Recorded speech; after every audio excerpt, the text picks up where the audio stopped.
Hi everybody, Mike Pfeiffer with Pfeiffer Hobby Supply once again. Same face. I had a lot of response to the storage boxes that I have underneath here on my last video, and it suddenly occurred to me that I have a lot of guys asking me about different types of rolling stock and stuff, and I'm going to just go over real quick today about how to make your decisions on rolling stock, or why people make decisions on rolling stock, things that you should and shouldn't do, and get down basically to how I store my rolling stock. I just thought it might be an interesting video, and it seems to be one that I take for granted and that other people seem to have a lot of questions about. So let's get to it. Okay guys,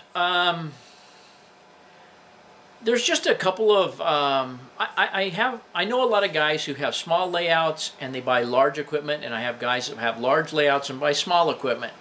But all of us tend to buy what we like, or what we like the looks of, and that's okay.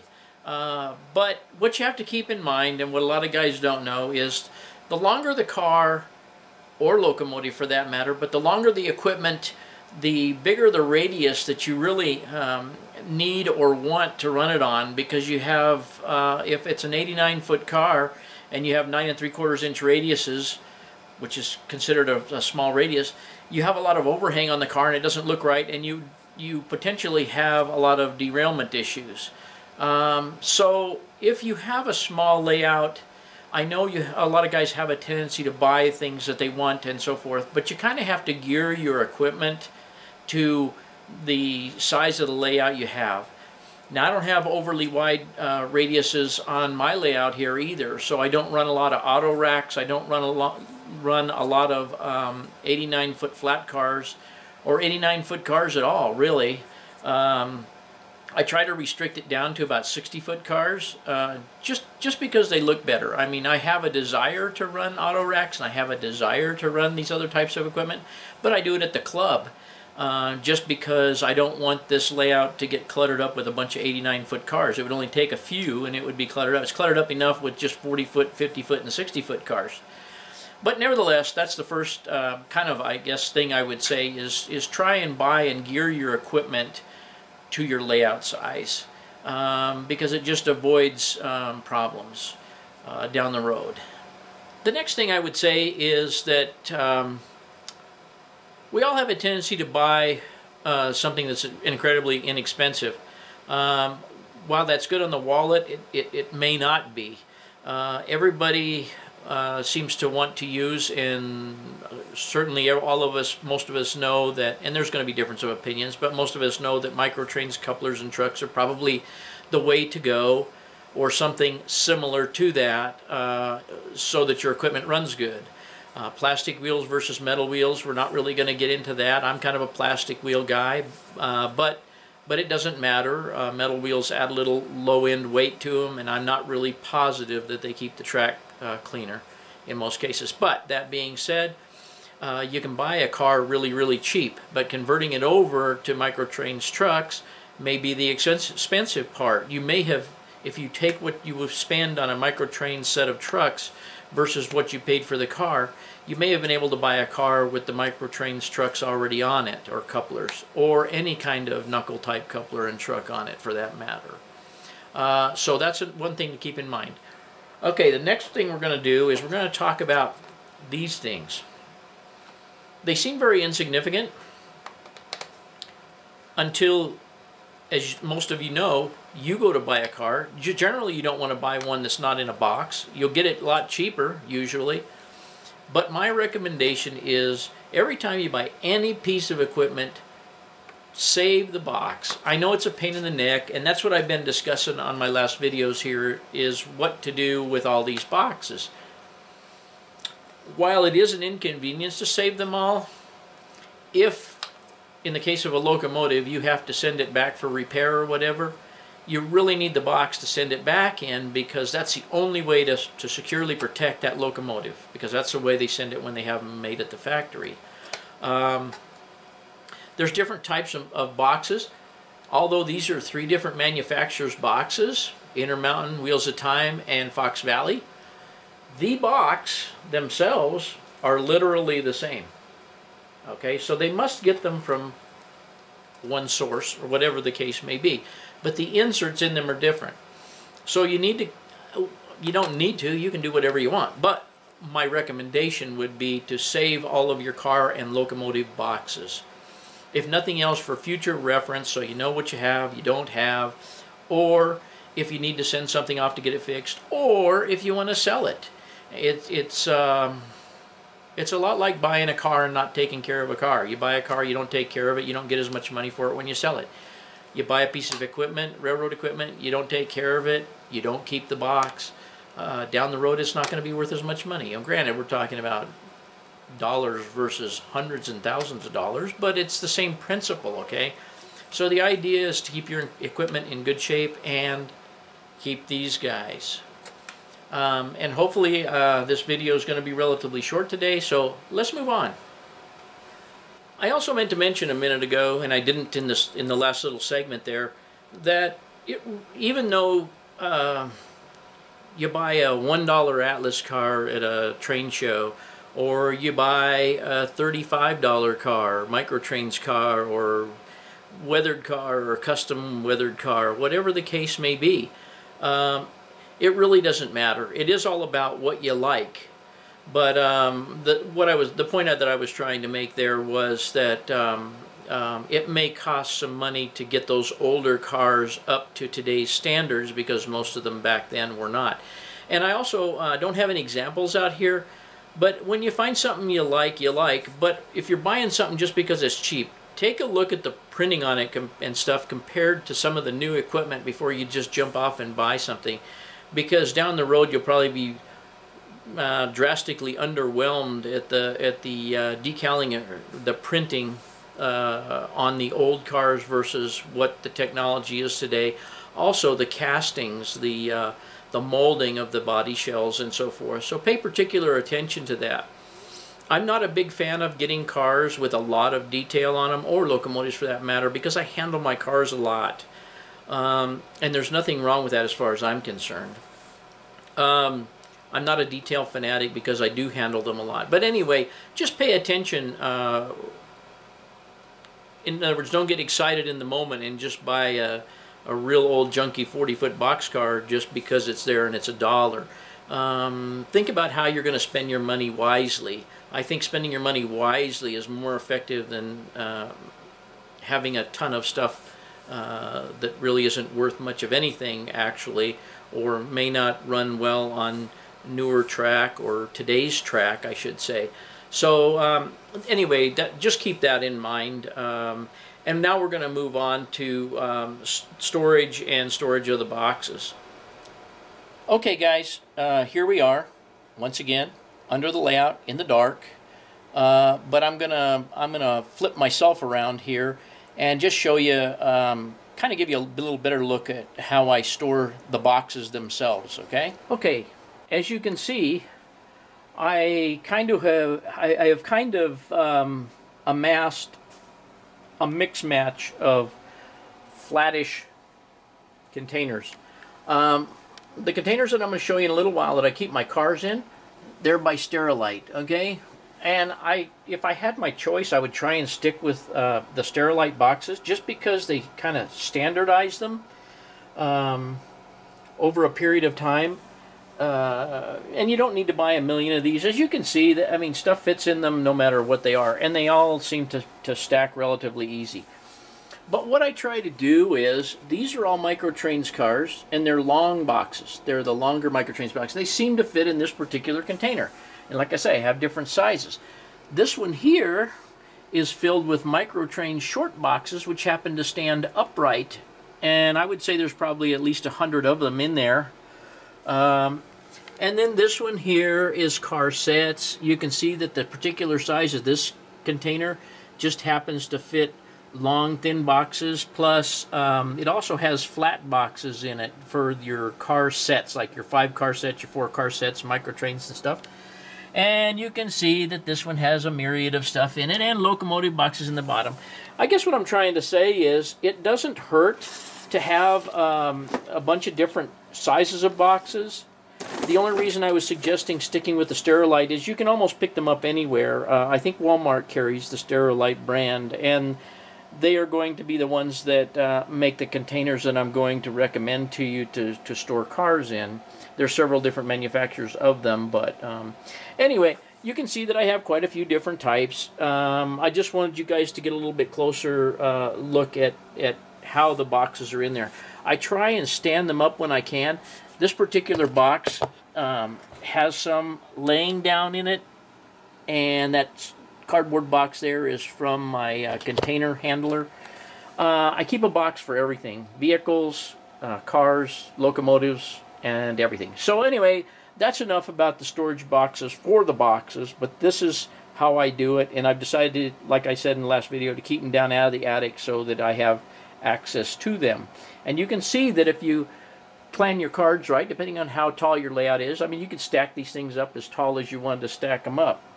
But this is what I wound up with. So let's move on to the storage of your cars and locomotives. Okay, guys, these happen to be Sterilite rolling containers that I've taken the wheels off of, and I wish I had not lost them. I do have a few over there, but I don't have enough to do these cabinets, and I don't know what I did with them. Another case of throwing something away that you probably need.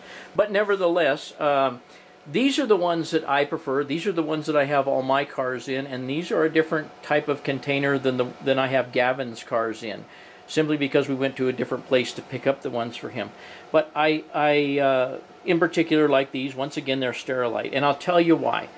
Because the typical Sterilite container comes with 1, 2, 3, 4, I think 5 drawers.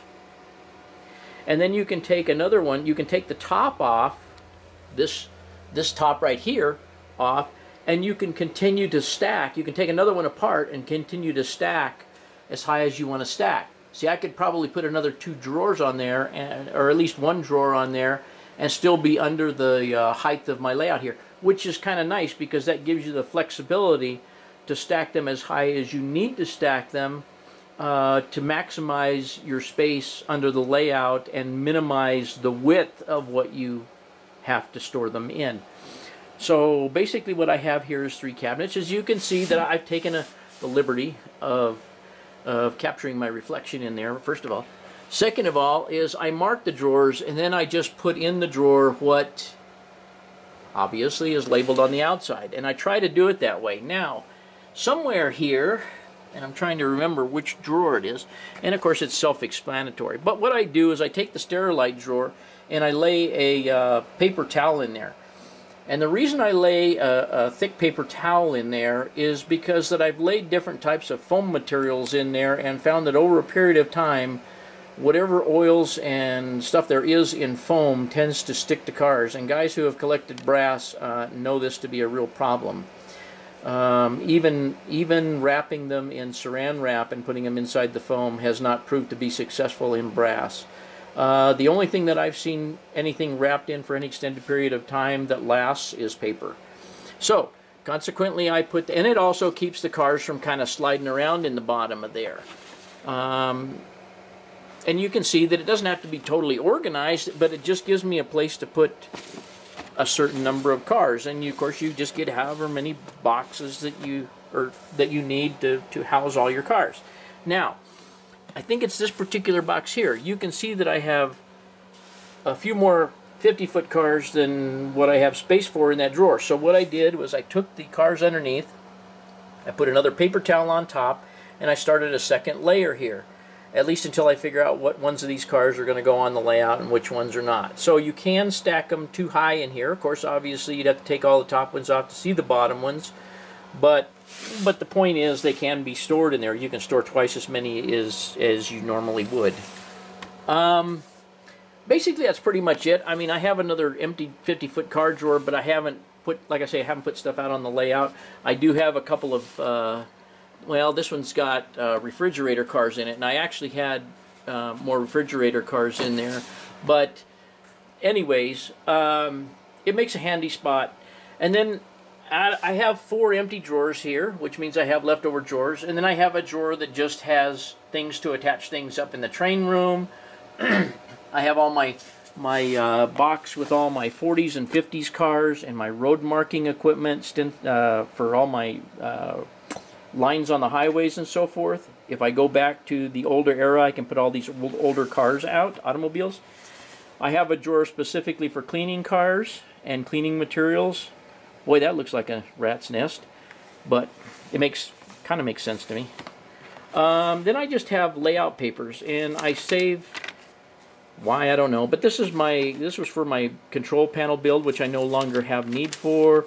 Original layout plans, original conceptual drawings, you know, just all this kind of stuff. This is the yard panel, stuff on decoders, stuff on my sound machines. I mean, I just keep any kind of odd paperwork in this particular drawer here. Anything that I've used on the layout, if I need to know, it's probably in this drawer here. But anyway, you can see that I've multiplied the height of most of these, and like I said, no wheels or anything. Now I'm going to take you over to a little bit bigger container that Sterilite makes that I have all my scenery materials in. Okay, we went over this box of trees up here on top, and obviously everybody knows what that is. This little Sterilite cabinet here, I'm not sure this is a Sterilite. Yeah, I think this is a Sterilite, but it doesn't matter. But the idea is to get similar type cabinets.